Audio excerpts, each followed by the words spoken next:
Hi, it's Grant at Grant Palm Photography, bringing you some more tips and tricks about photographing fire performers out at Burning Man. I want to talk about managing your time. Your time as a photographer is precious. Your energy as a photographer is precious.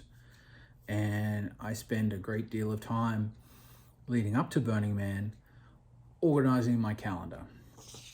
And what I do before we go to Playa is I will print it out.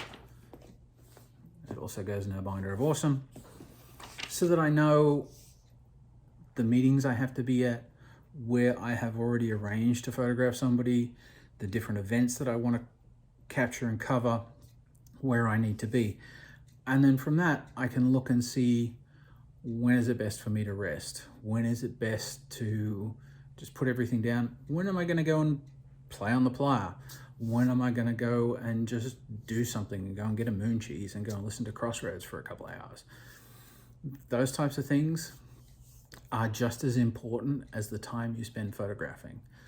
So doing a little bit of prep ahead of time, making sure you've got your calendar, making sure you have those meetings and things you need to do and have to do in your calendar, so that you know when to plan and you can just look at it.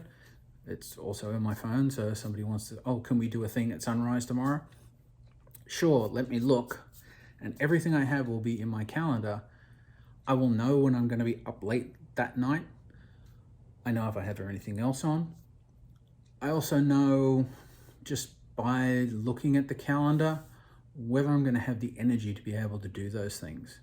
And that's very, very important, because when we're photographing folks, it's important that we bring our A game to every one of those sessions, to give those performers all of what we have and leave it all for the camera, put it all in there. So manage your time well, get lots of rest, make sure you stay hydrated, stay fed, and catch me up on Grant Palmer Photography. Ask me any questions you like, and I will catch you all in the next one. Cheers.